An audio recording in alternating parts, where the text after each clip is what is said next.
Buenos días. Vamos a leer nuestras Biblias al Salmo 119 en esta mañana.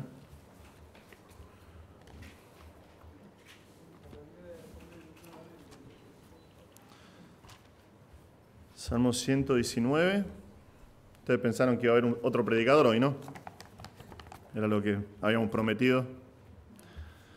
Pero bueno, por problemas técnicos está en el aire el predicador en este momento. Así que vamos al Salmo 119 en esta mañana. Vamos a orar.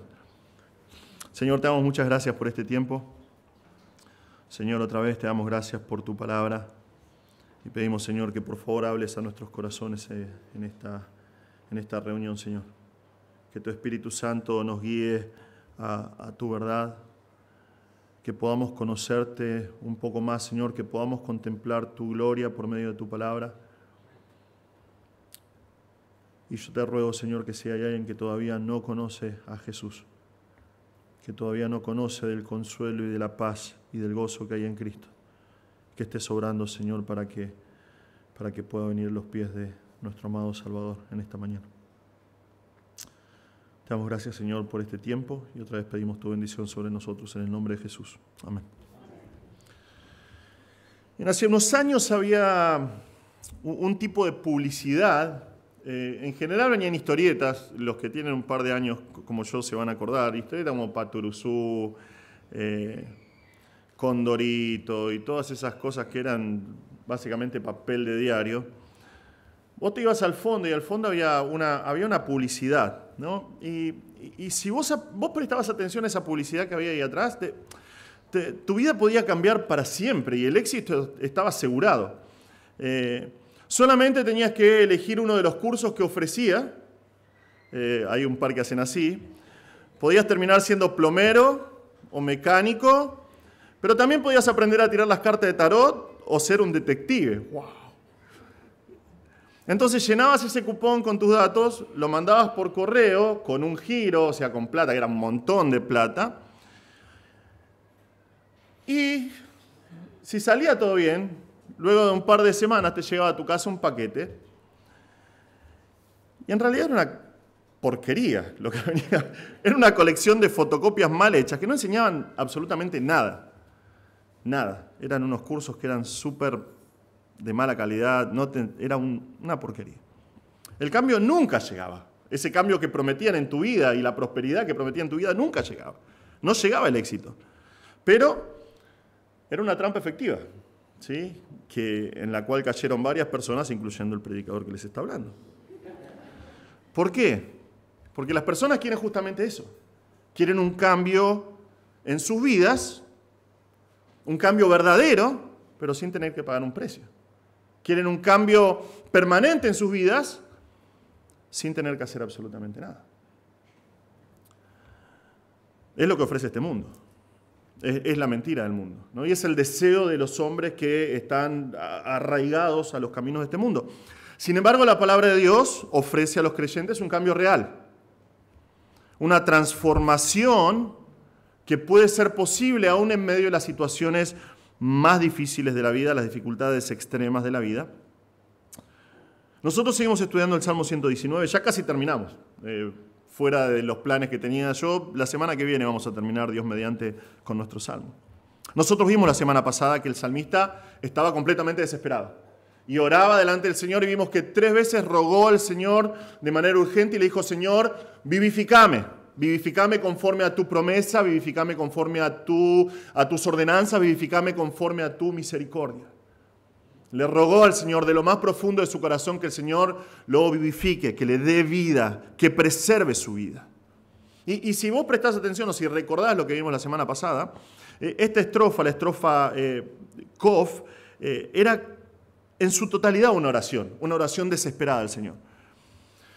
En estas estrofas que vamos a ver hoy, esta estrofa que vamos a ver hoy, que corresponde a la letra Shin, no hay ninguna oración explícita.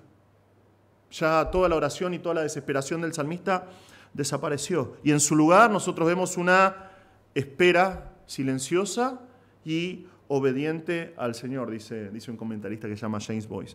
Ahora, ¿cómo se produjo este cambio en la vida del salmista? ¿Cómo es posible que este tipo de cambio sea una realidad en nosotros?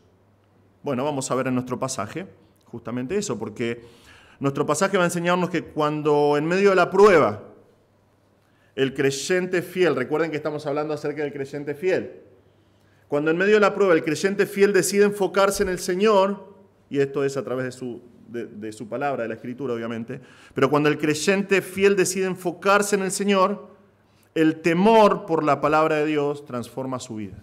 Otra vez, cuando el creyente fiel se enfoca en el Señor y se enfoca en su palabra, el temor que produce en él la palabra de Dios transforma su vida por completo. Vamos a leer lo que dice el Salmo 119, comenzando en versículo 161. Dice esto: príncipes me persiguen sin causa, pero mi corazón teme tus palabras. Me regocijo en tu palabra como quien halla un gran botín. Aborrezco y desprecio la mentira, pero amo tu ley. 7 veces al día te alabo, a causa de tus justas ordenanzas. Mucha paz tienen los que aman tu ley y nada los hace tropezar. Espero tu salvación, Señor, y cumplo tus mandamientos. Mi alma guarda tus testimonios y en gran manera los amo. Guardo tus preceptos y tus testimonios, porque todos mis caminos están delante de ti. Nosotros vamos a ver hoy en nuestro pasaje 3 resultados en la vida del salmista, 3 resultados, 3 cambios causados por el temor a la palabra de Dios. 3 resultados en la vida del salmista causados por el temor de la palabra de Dios.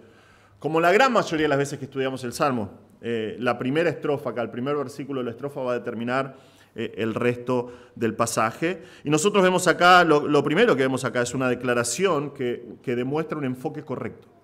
Una declaración que demuestra un enfoque correcto, eso lo vemos en versículo 161. Y otra vez nuestra estrofa, vieron que la revelación de este salmo es progresiva. Otra vez la estrofa nos echa un poquito más de luz sobre la identidad de estas personas. Él nos cuenta que está siendo perseguido, pero no está siendo perseguido por personas comunes y corrientes. Nos dice que príncipes están persiguiéndolo. Esto puede ser, es medio amplio el significado de la palabra. Puede ser un jefe de por ejemplo, Potifar. Era este tipo de príncipe, tenía este cargo, jefe de la guardia. Puede ser un capitán de un ejército, puede ser un gobernador. La idea es que son personas que están en eminencia, personas que tienen autoridad, que tienen influencia sobre otras personas y eso los hace más peligrosos, sobre todo en la vida del salmista, porque está diciendo me están persiguiendo. Los hace más peligrosos, ¿por qué? Porque tienen más recursos, tienen más posibilidades de dañar la vida del salmista. Él usa la misma palabra que en versículo 150, si recuerdan, vimos esto hace 2 semanas atrás. De la misma forma que estos hombres persiguen, como que están buscando frenéticamente la maldad, con ese ímpetu con el que ellos buscan la maldad, están cazándome a mí, dice el salmista. Me están cazando, me están persiguiendo como un animal. Pero lo más triste de esto es que es la razón por la cual lo hacen. No hay razón, no hay ningún tipo de razón. Vean lo que dice ellos. Él dice, príncipes me persiguen sin causa, sin sentido. Me persiguen de manera irracional. No tiene ningún tipo de sentido esta persecución que están haciendo. No tienen razón, no tienen causa, no tienen un motivo. Este tipo de actitud es súper destructiva, porque no está pensando lo que hace. Por ejemplo, esta palabra que se usa acá, para me persiguen sin causa. Si vos le preguntás a un judío hoy, ¿por qué ellos fueron dispersados? ¿Por qué Israel fue completamente destruida en el 70 después de Cristo? ¿Por qué el templo fue llevado a cenizas? Ellos dicen que la razón es sinat jiná, que es la palabra esta sin causa. Un odio sin sentido. Esto es lo que dicen ellos. Aún el Talmud de ellos dice que la razón por la cual Jerusalén fue destruida fue el odio sin sentido. Había tantos grupos diferentes de judíos, tantas sectas entre ellos, fariseos, saduceos, los celotes, que se odiaban tanto entre ellos y había tanta falta de unidad, y ese odio sin sentido causó la destrucción de Jerusalén. Y lo que está diciendo el salmista acá es, me están siguiendo de manera irracional, no tienen un sentido, no tienen una razón, no tienen una explicación. Me están persiguiendo solamente porque soy yo. Ahora, nosotros sabemos, ¿no? Con el diario de ayer es más fácil saber la razón, pero sabemos la razón de esta persecución. Es por la vida piadosa de este hombre. Es porque este hombre ama la palabra de Dios. Y todo ese rechazo que ellos tienen contra el Señor primeramente, que se ve reflejado en la vida de este hombre, produce este tipo de persecución. Sin embargo, el rechazo que ellos tienen por por el Señor lo está experimentando el salmista, ¿no? Porque es el que está siendo perseguido. Ahora, ponete por un segundo en los zapatos de este hombre y pensá un poquito cómo piensa el salmista. Él quiere servir a Dios. Y ahora ponete vos en el lugar de él. Vos querés servir a Dios. Vos querés guardar su palabra. Vos querés vivir una vida piadosa. Vos querés vivir de una vida que refleje a Dios. Y todo lo que obtenés a cambio es persecución, es problemas, es calumnias, es desesperanza, la posibilidad de morir pronto. Ahora sí, ¿qué harías? ¿Cómo reaccionarías? Todas estas cosas realmente pueden perturbar el corazón, pueden generar en la persona enojo por la situación, frustración, desesperanza, terror, porque están ahí a punto de atraparlo. Serían las respuestas normales, ¿verdad? Serían las respuestas naturales y nosotros no podríamos culpar a este hombre si hiciera eso. Pero este hombre no. Este hombre no. Él dice, pero mi corazón teme, no a los príncipes, sino tus palabras. Tus palabras. Las palabras que vimos justamente en el versículo anterior, que son la suma de la verdad. La suma de la verdad. Vean lo que pasa acá con este hombre. Él podría estar aterrorizado por la persecución. Podría estar aterrorizado porque es sin causa. Y está siendo llevado adelante por príncipes que tienen poder, que tienen influencia, que tienen recursos para destruirlo. Están cerca para matarlo. Pero su corazón, lo más profundo de su ser, va a la Escritura. Va a la Escritura y ahí es donde teme. Ahí es donde se estremece. Ahí es donde se aterroriza. Ahí es donde, por medio de la palabra de Dios, él se llena de asombro. Y ese asombro, ese temor que él recibe de la palabra de Dios, tiene en su vida mucho más peso que la experiencia de persecución que está atravesando. Este hombre está expuesto a dos opciones. Y puede elegir, tiene que elegir. O teme a los hombres que están ahí cerca a punto de atraparlo, o teme a la palabra. Y él elige bien. Él teme a las Escrituras y como vamos a ver, este tipo de temor transforma su vida por completo. Si lo pensás,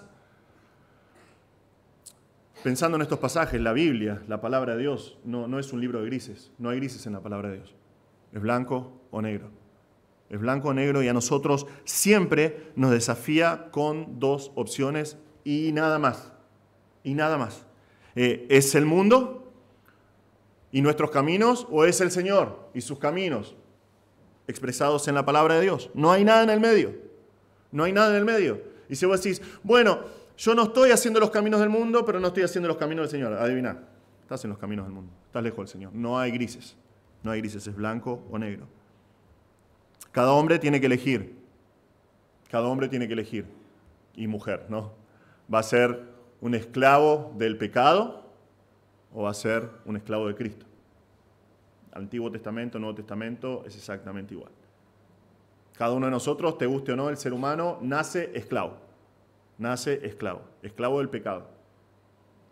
Por la gracia de Dios tenemos la posibilidad de ser esclavos de Cristo, pero tenés que elegir. Cada persona está puesta ante la elección de ser un amante de este mundo y las cosas que este mundo ofrece, o ser un amante del Señor y su palabra. Cada uno de nosotros está desafiado a encontrar satisfacción en el Señor o en lo que este mundo ofrece, que irónicamente nunca satisface. Como vemos acá, estamos expuestos a la elección, temer a Dios o temer a los hombres.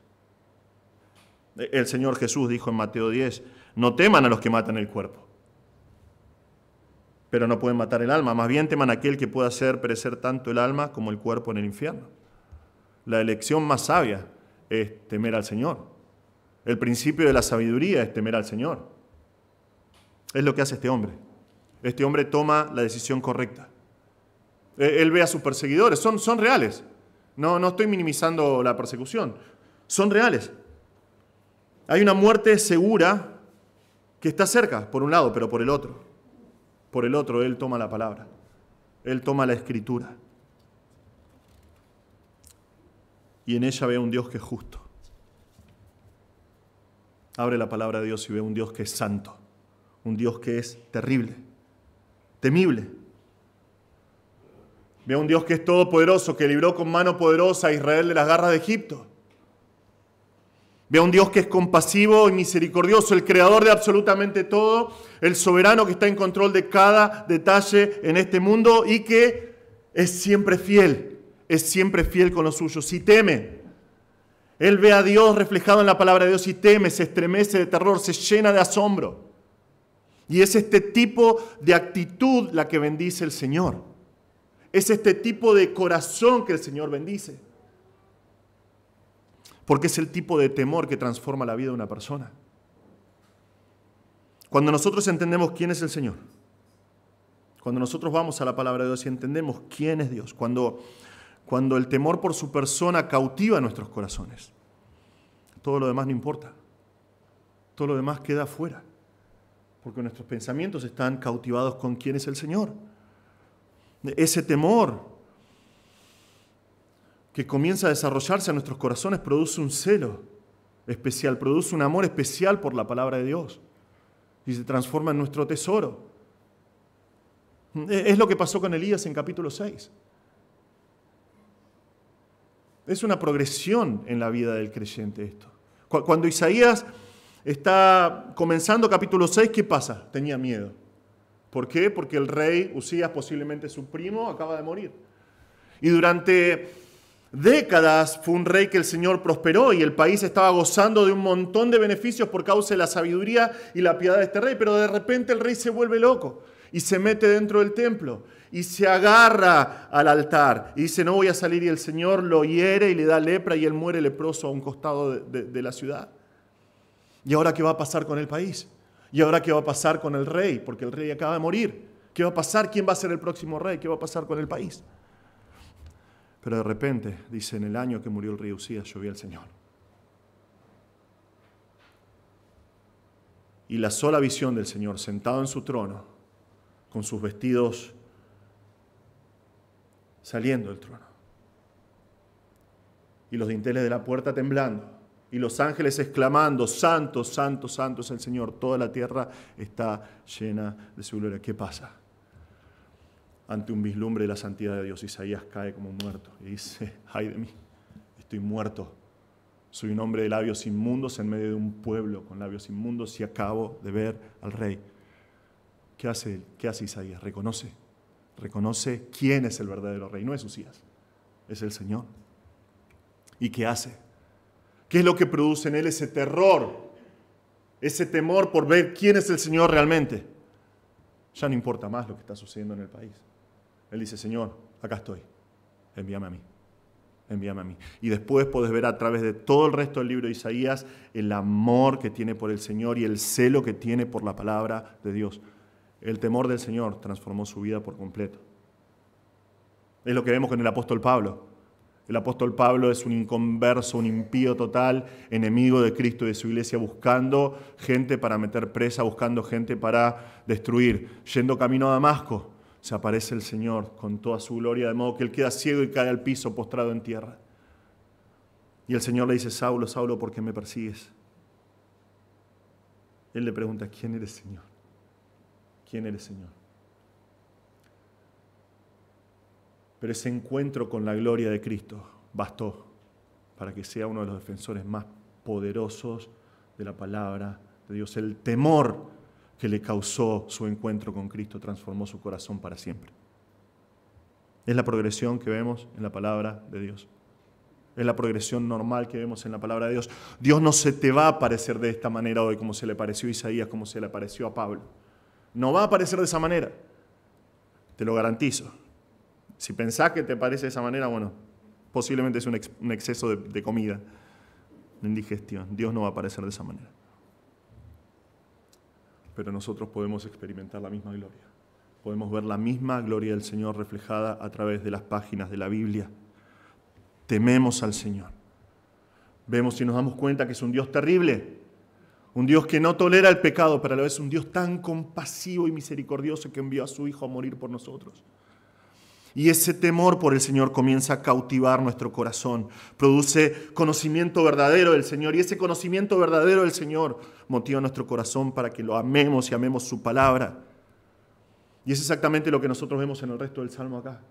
La decisión correcta que tomó el salmista de dejar de mirar a los perseguidores y decir, yo voy a temer a la palabra de Dios y voy a temer al Señor, transformó su vida por completo.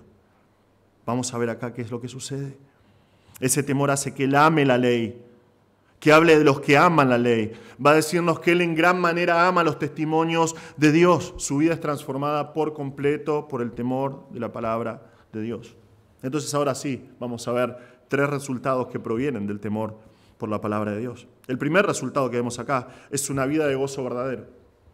Una vida de gozo verdadero. Versículos 162 al 164. Vemos acá que él dice que se regocija. Él se regocija y vemos que esto es un gozo diferente. Es un gozo diferente. Este hombre teme las palabras de Dios. ¿Qué es lo que produce en su vida? Él dice, me regocijo en tu palabra. Me regocijo en tu palabra. Esto no es un gozo emocional. ¿No? La gran mayoría de las personas piensan que cantando y riendo y haciendo cosas medio raras, que eso realmente es gozo. Esto no es un gozo emocional, es un gozo que no está guiado por lo que siente, es un gozo que está guiado por lo que lee, por lo que conoce. Él se regocija y se regocija en la promesa de Dios. La palabra acá, para palabra, es promesa. Recuerden, él está viendo la promesa de Dios y dice, el Señor me prometió cosas en su palabra y en eso él se regocija. Es un gozo constante porque la idea del verbo es que él está regocijándose constantemente. Y no es emocional, pero aún así es un gozo que mueve las emociones. Mueve las emociones porque es efusivo. Es efusivo. Esto se puede traducir, este regocijo no es un gozo normal, ¿no? Esto es exultación. Es un tipo de gozo diferente.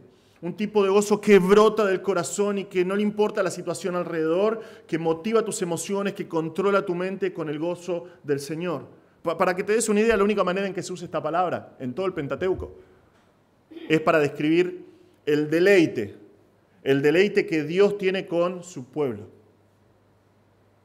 Y tal vez te preguntás, ¿cómo se goza el Señor con su pueblo?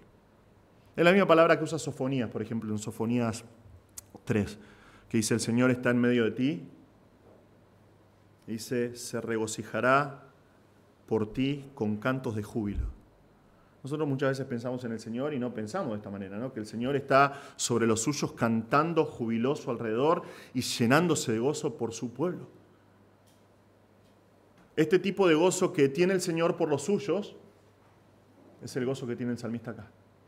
Dice, me regocijo por tu promesa. Y para que entendamos su regocijo, él dice, nos da ilustración, dice, él se regocija con la promesa de Dios como quien hace un gran botín. Como quien haya un gran tesoro. ¿No? ¿Qué pasa cuando encontrás algo así de repente? La otra vez me contaron una historia de una persona que encontró un muñeco y tirado en la calle y lo abrió para ver dónde estaban las pilas, abre la tapita así, encontró $, dentro de la tapa. ¿Cómo se? ¡Wow! ¿No? Pero esto realmente es como la historia de los leprosos. Los 4 leprosos, ¿recuerdan en 2 Reyes 7? Que está sitiada la ciudad y están los leprosos afuera, no podían estar adentro porque son leprosos, y dicen, bueno, ¿viste? Como ya estamos en el baile, no podemos entrar porque nos matan. Vamos a morir, si nos quedamos acá, morimos de hambre, vamos al campamento de los arameos que estaban sitiando toda la ciudad, vamos a ver por ahí en una de esas pasa algo, y van al campamento. El Señor la noche anterior había hecho que se maten entre todos y que huyan. ¿Y qué pasa? Llegan y dice que encuentran un collar de oro. Piedras preciosas. Entran a las tiendas, comida, bebida. Dice que tenían tanto que decían, tenemos que esconderlo. Cuando están escondiendo, recuerdan la historia, y dicen, che, vamos a avisarle a la gente. Y fueron a avisar al pueblo. Un tesoro inesperado. Un gran botín que no esperabas. Bueno, es lo que dice el salmista acá. Es lo que sucede con este hombre. Pero con la palabra de Dios. Él va a la palabra de Dios y dice, ¡wow! ¡Qué promesa que me está dando el Señor acá! qué promesas que encuentra. Y por ahí pasa con nosotros así, ¿no? El lector descuidado va leyendo la palabra de Dios y dice, bueno, tengo que leer estos capítulos para cumplir con la lectura anual, y los pasa así. Y de repente, ¡pum!, te das cuenta de una promesa de Dios y dices, es como encontrar ese tesoro, ¿no? Este es mi tesoro, ¿no? ¡Qué promesa! Es como quien haya un gran botín, es lo que pasa con este hombre. Es un gozo diferente. Es un gozo que produce opuestos. Es un gozo que produce opuestos. Tu vida es completamente distinta a partir de este momento cuando vos experimentás este tipo de gozo. Cuando vos saboreás lo mejor, el resto de las cosas deja de ser atractivo. Es así. Es así en la vida natural. Hace un par de años, por la gracia de Dios, pude ir a México, a la iglesia de Pastor Enoch. Y claro, fui el primer argentino, el primero de nuestra iglesia que fue para allá. Entonces me querían tratar y me trataron muy bien realmente. Pero uno de los primeros días, claro, me querían hacer experimentar todas esas cosas. El primer día me llevan a un lugar, a comer en un lugar en el centro de Querétaro, súper lujoso. Y eran todos tacos gourmet que me servían y eran buenísimos, ¿no? Unos tacos de camarón que fueron la gloria. Pero de repente empiezan a hablar entre ellos y dicen, no, vamos a ofrecerle al argentino, si le traemos, vamos a hacerle taco de asados, ¿no? Y me dicen, bueno, trae, ¿no? Me traen los tacos de asado, una porquería. Era fino como esta hoja, la tirita de asado, tipo banderita que le decimos nosotros. Incomible. Y me decían, está bueno, ¿no? Está padre, decía, está padre. Yo estaba como, no. Después, un muchacho que era un ingeniero, que también era de la iglesia, me dice, yo te voy a llevar a comer comida verdadera, carne verdadera mexicana, me dice. Manejó como 2 horas por el desierto, me llevó a un puesto al costado porque era comida norteña, según él, y me dice, vas a probar arrachera. Y dice, 2 arracheras para él y para mí. No sirve. Era entraña, lo que nosotros llamamos entraña. Era entraña de hipopótamo. Era incomible, realmente. Y él estaba encantado. Dice, ¿alguna vez comiste una comida como esta? ¿No es la mejor de tu vida? Y yo tengo que ser sincero, no soy cristiano. No. ¿En dónde comiste una carne mejor que esta? En Argentina. Esto es una porquería. Es lo que hace este hombre acá. Es lo que hace este hombre acá. Con el gozo que produce en su vida el temor por la palabra de Dios. Fíjense lo que él dice. Él dice, aborrezco y desprecio la mentira. Son palabras muy fuertes estas. Son palabras muy fuertes. Dice Ross, un comentarista, estos son términos que se usan en otros lugares para rechazar el paganismo y sus tendencias corruptas son una abominación. Él ve la mentira y dice, para mí la mentira es una abominación. Y está diciendo, yo odio y aborrezco la mentira, odio y aborrezco la falsedad. Y es un deseo. Cuando él dice ahí abomino, es enfático el verbo. Está diciendo, déjenme aborrecer la mentira. Déjenme aborrecer la mentira. Es lo que quiero hacer. ¿Por qué? Dice, odio la mentira, pero amo tu ley. Pero amo tu ley. ¿Por qué? Porque es la manifestación de la verdad. Ven, hay un claro contraste en la vida de una persona que es cambiada por el temor de la palabra de Dios. Ve la mentira y dice, no, yo aborrezco todas esas cosas, las detesto, pero amo la palabra de Dios, amo la ley de Dios. Así tiene que ser en la vida de un creyente fiel. No puedes amar la verdad el domingo y durante la semana abrazar la mentira. Es una inconsistencia en la vida de aquel que dice conocer al Señor. La persona que realmente conoce al Señor ama la verdad de la palabra de Dios y aborrece la mentira. Aborrece la falsedad. Vemos que esto es un gozo que da frutos. Este tipo de gozo se manifiesta de manera externa. Él dice 7 veces al día te alabo. 7 veces. Esto no está hablando de una regla acá, no está hablando de que tenés que hacer. Los monjes benedictinos, por ejemplo, lo tomaron así. Y ellos tienen 7 horas específicas en el día en las cuales dan cierto tipo de alabanza al Señor, cierto tipo de cantos y cosas así. Lutero estaba de acuerdo y tenía este tipo de sistema también. Pero el número 7 tiene la idea de plenitud. En realidad está hablando de una alabanza constante al Señor. Una alabanza que durante todo el día exalta el nombre del Señor, que le da la gloria a Dios por quien es.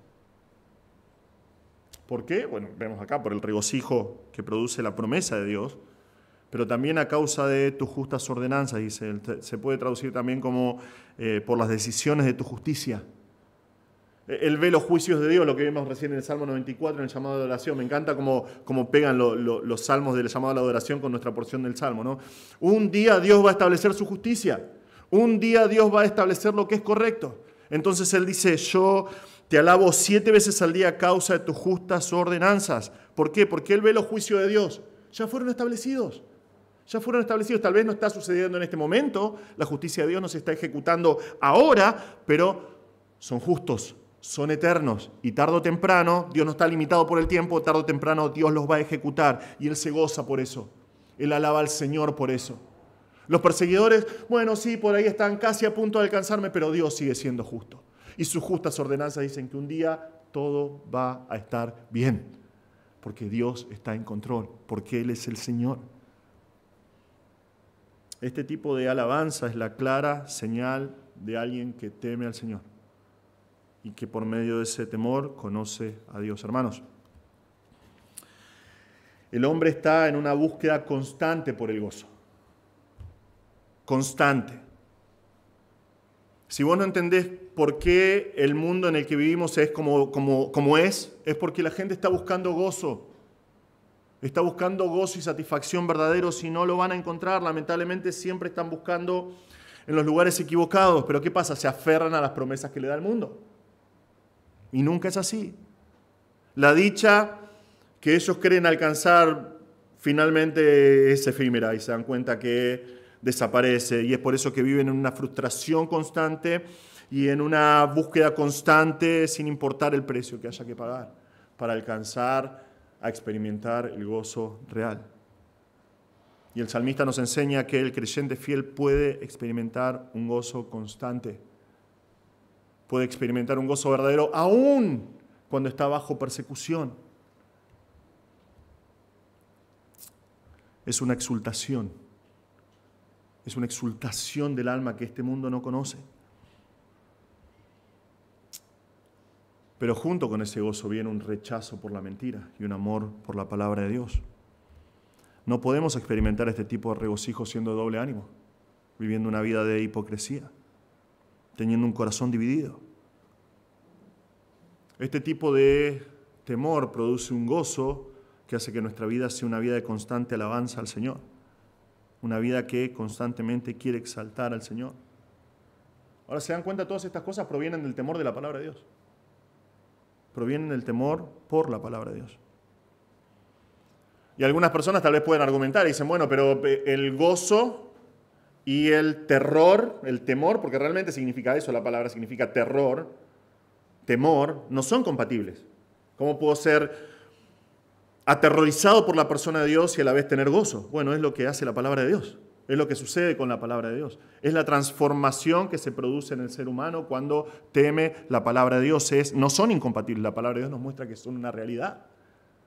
Cuando vos lees en Mateo 28, por ejemplo, el relato de la resurrección de Jesús, el Señor resucita, la tumba está vacía y aparece un ángel que le dice a las mujeres, el Señor no está acá porque resucitó, y dice, vayan y díganle a los apóstoles todas estas cosas que sucedieron. ¿Qué pasa? ¿Qué dice la palabra? Dice que ellas, alejándose a toda prisa del sepulcro con temor y gran gozo, corrieron a dar las noticias a sus discípulos. ¿Por qué? Porque es lo que produce el conocimiento del Señor a través de la palabra de Dios. Una sensación en nuestro corazón de terror por la grandeza de Dios, pero a la vez una tierna calma y gozo de saber que Él es tu Dios, tu Señor. Hermano, te pregunto, ¿es esto una realidad en tu vida? Vos podés decir como este hombre, me regocijo en tu promesa, como quien haya un gran botín. ¿Está tu vida caracterizada por un rechazo de la mentira y un amor por la palabra de Dios? ¿Está tu vida caracterizada por una alabanza constante en tu vida? Si no es así, déjame preguntarte, ¿en dónde estás buscando el gozo? ¿Cuál es la fuente de tu regocijo? Si esta no es la experiencia de tu vida, hermano, ¿qué esperás? ¿Qué esperás? Comenzá a sumergirte. Comenzá a sumergirte en el insondable mar de la palabra de Dios. Comenzá a buscar y ver quién es el Señor en su palabra, cómo se refleja, cómo te habla.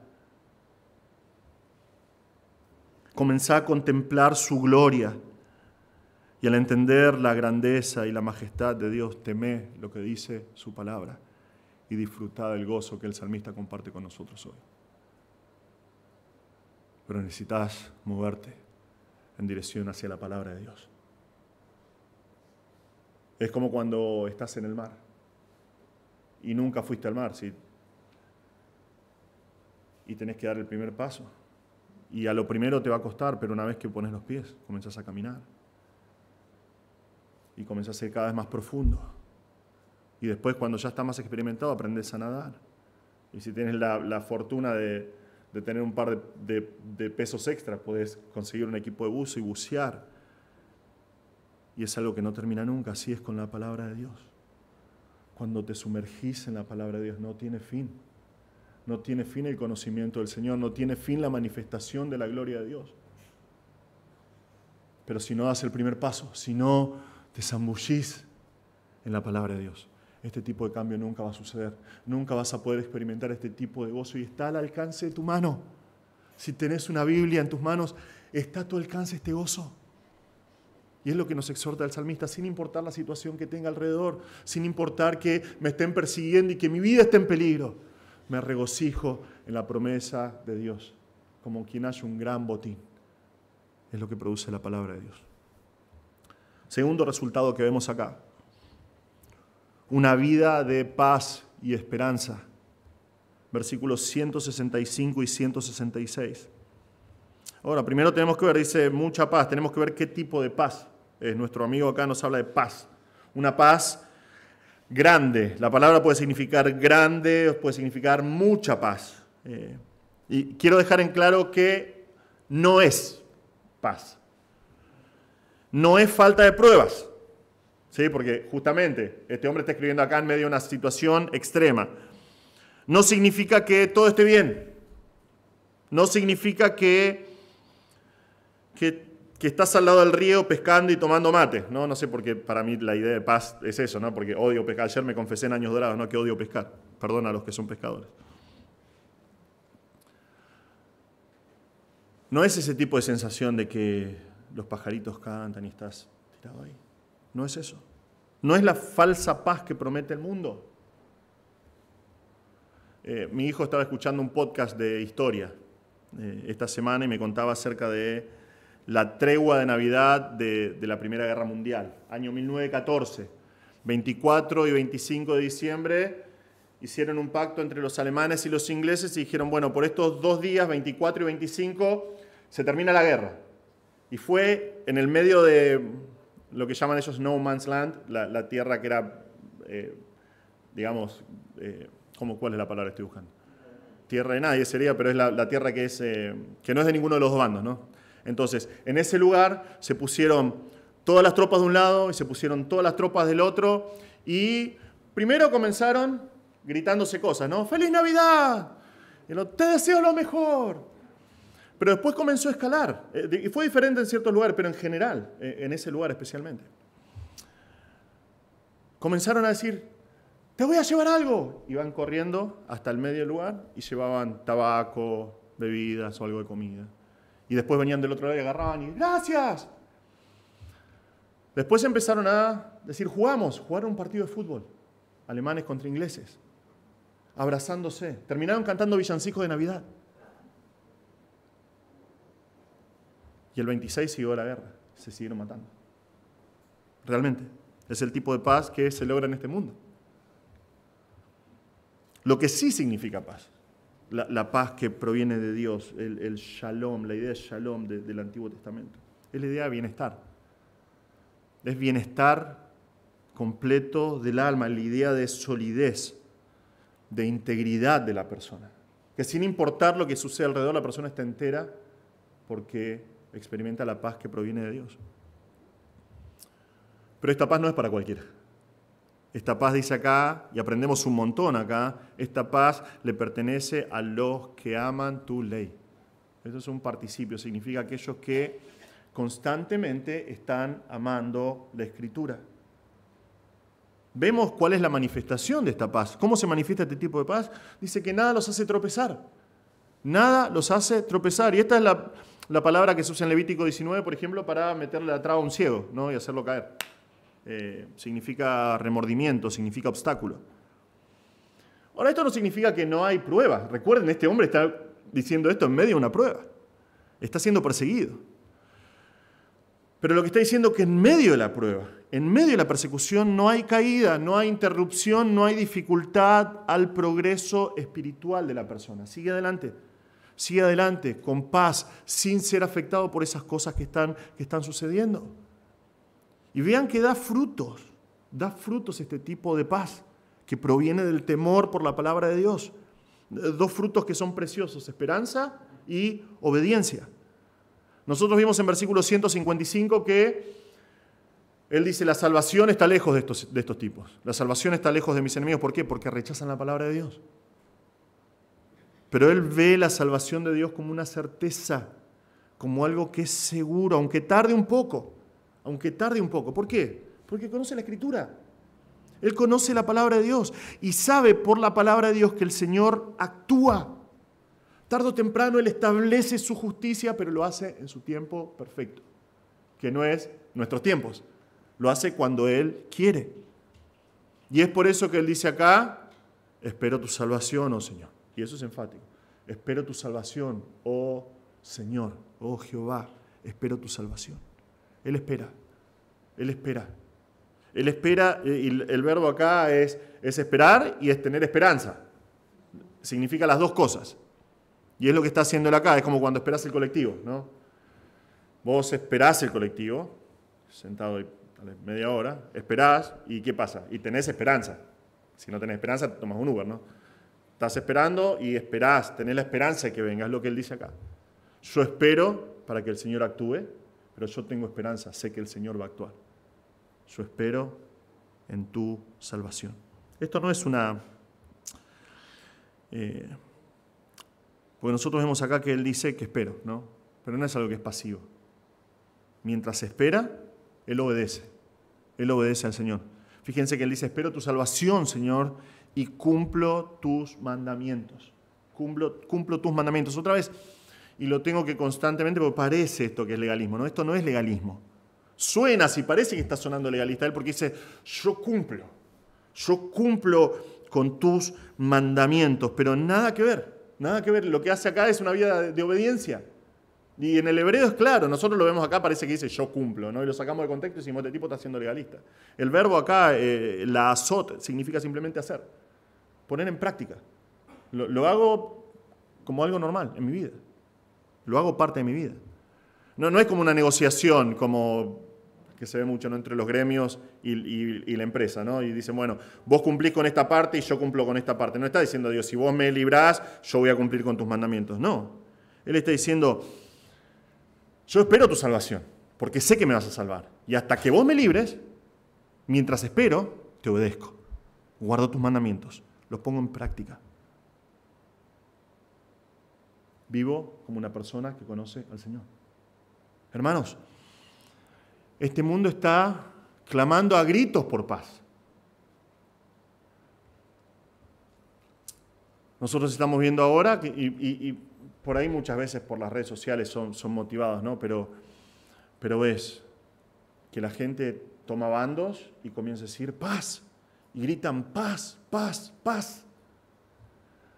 Guerra con Rusia y Ucrania, todos poniéndose en los estados la foto de Ucrania, ¿no? Ahora Palestina e Israel.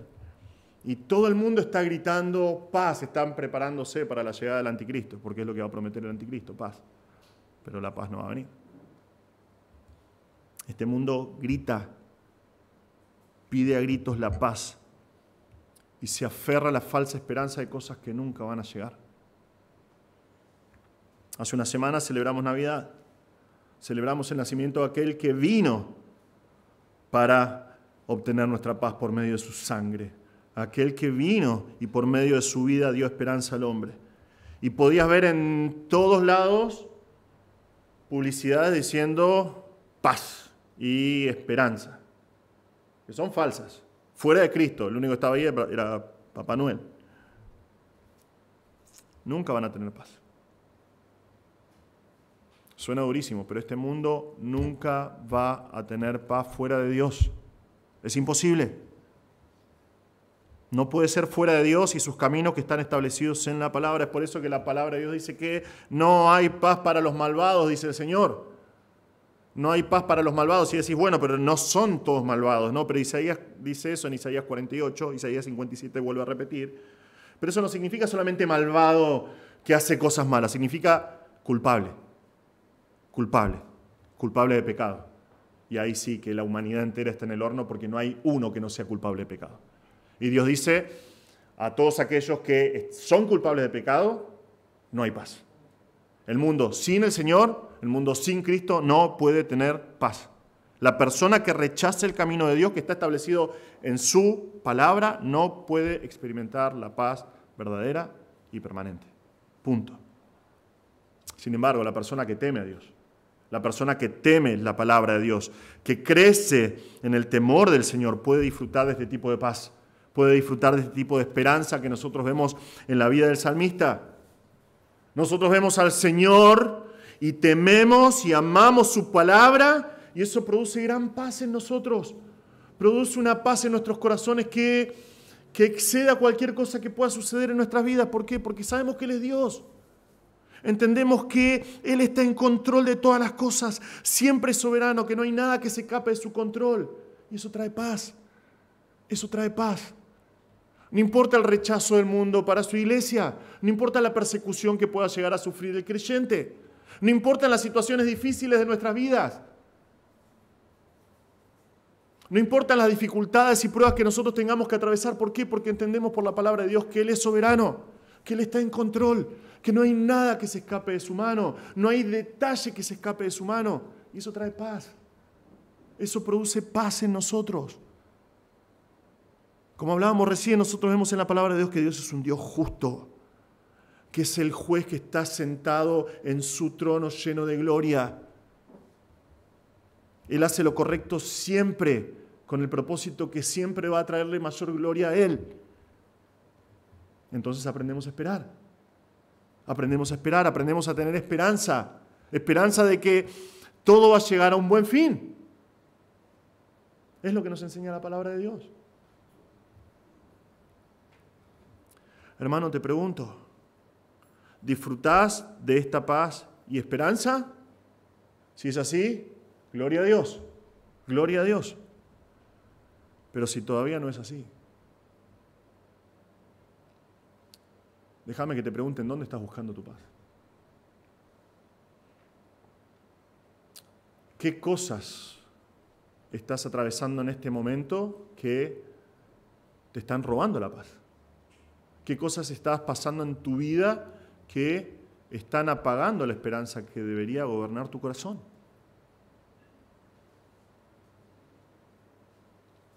El salmista te dice dónde encontrar esa paz. El salmista te dice dónde hallar esa esperanza. No busques en otro lugar. No busques en otro lugar que no sea la palabra de Dios. Te vas a chocar contra una pared porque es lo que dice la palabra de Dios.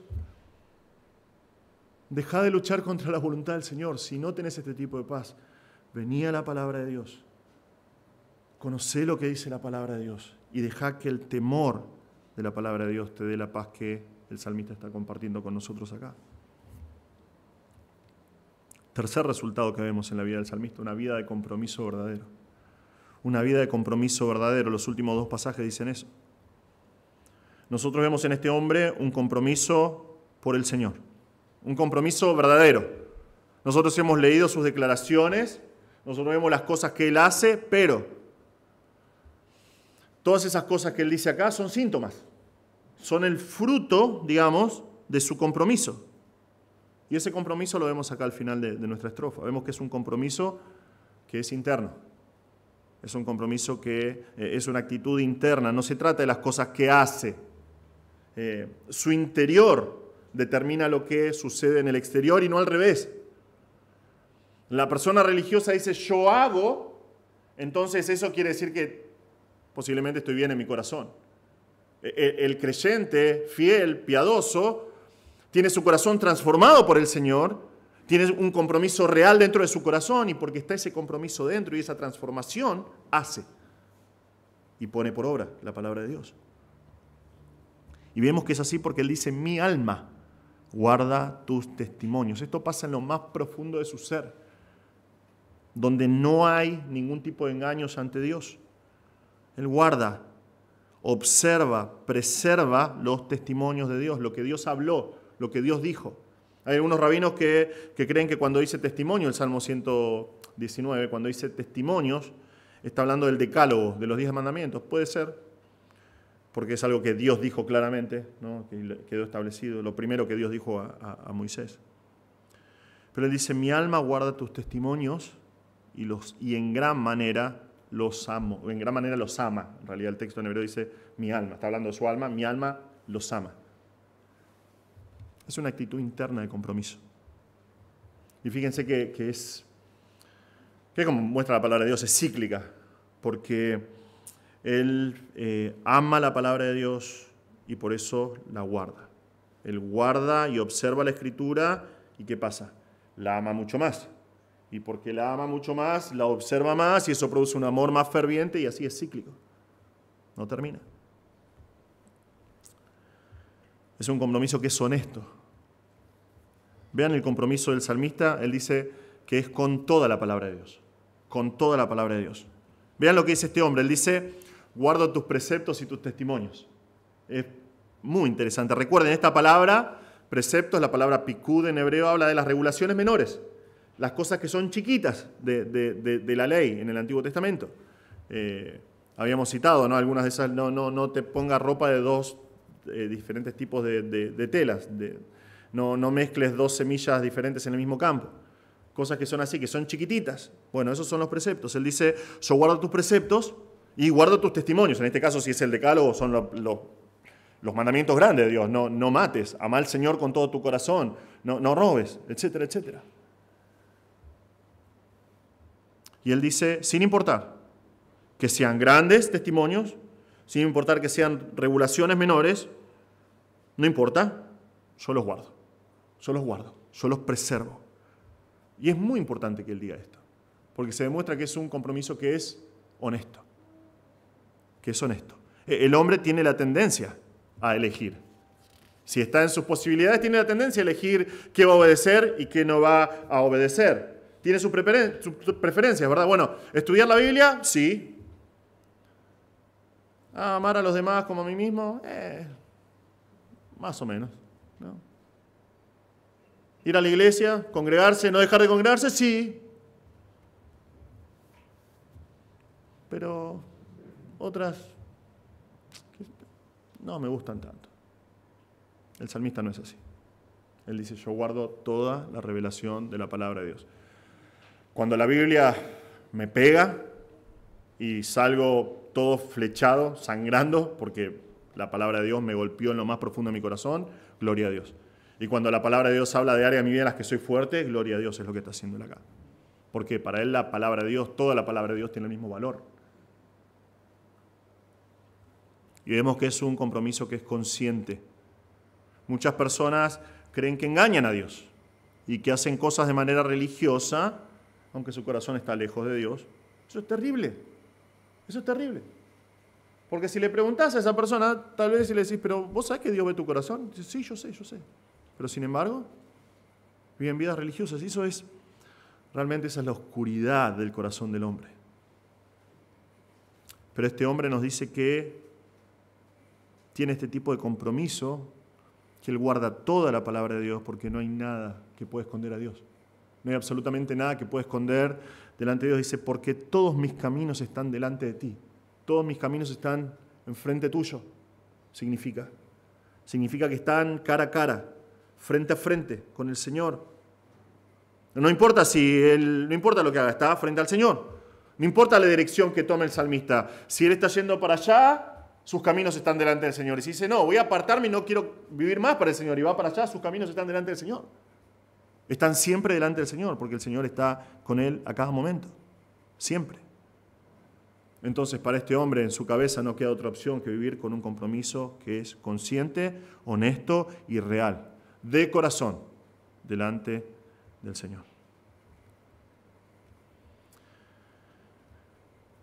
Este tipo de compromiso con el Señor y su palabra es imposible de alcanzar por nuestra propia iniciativa, de manera natural, por nuestra propia fuerza. El ser humano no es así.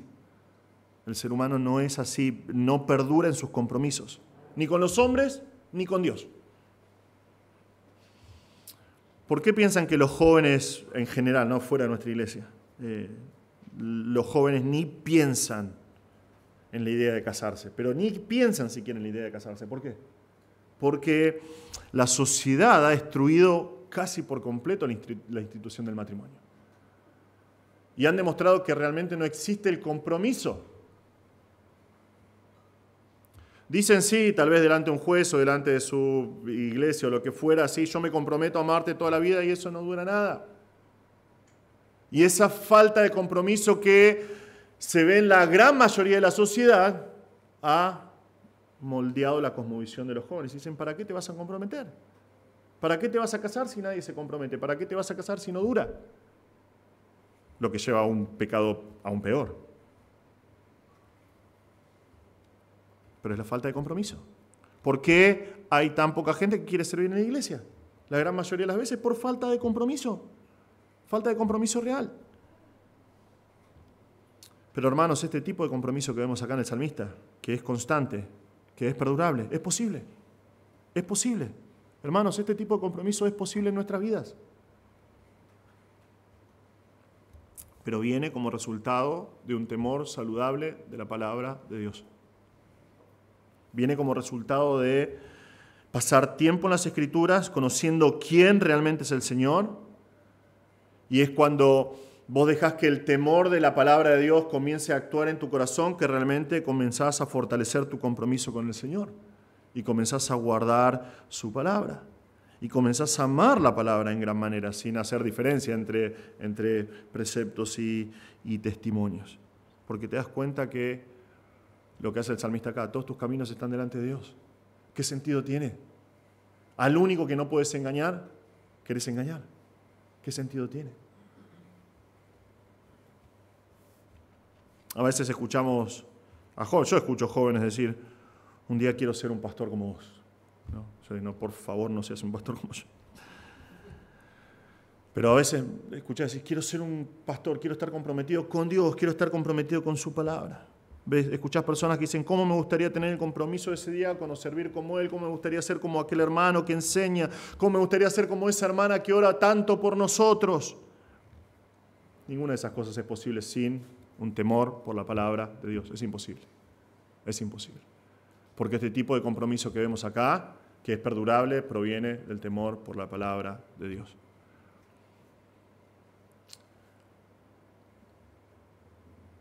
Leí la historia de un pastor que la contaba el pastor mismo, un gran hombre de Dios, que iba en un tren con un pastor, así de esa manera. Iban en un tren por Inglaterra yendo a unas campañas que hacía evangelísticas que hacía este pastor, y el pastor iba leyendo su Biblia y este hombre iba leyendo el diario.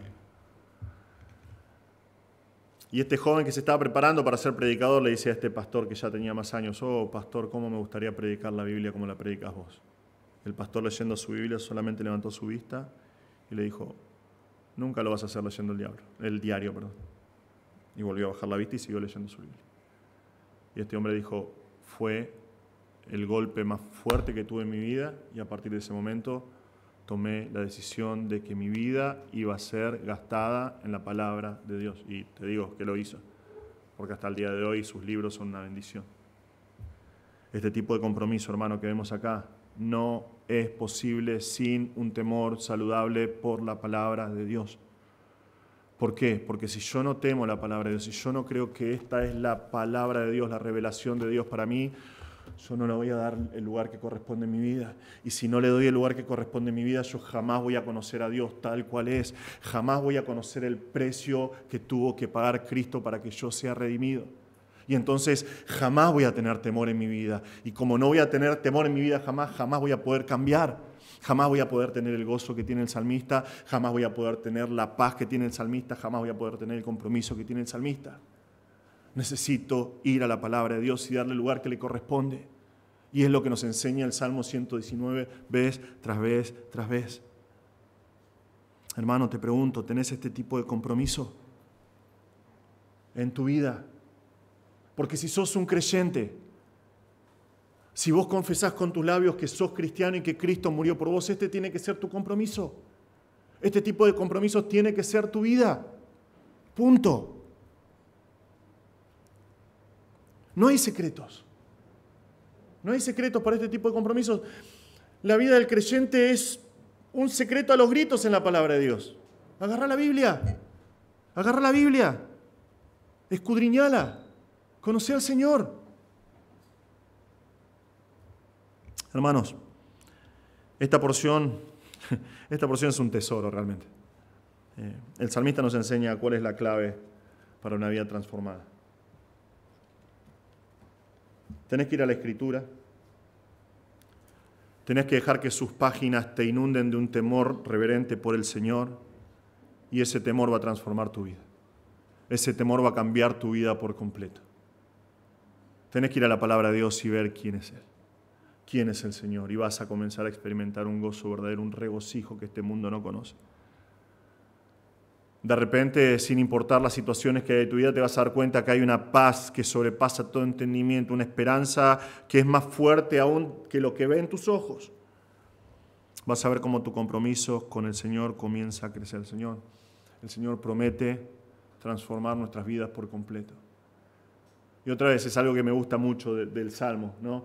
No importa que seas un creyente nuevo o que seas un creyente de décadas, esto es para vos y para mí. El Señor ofrece seguir transformando tu vida.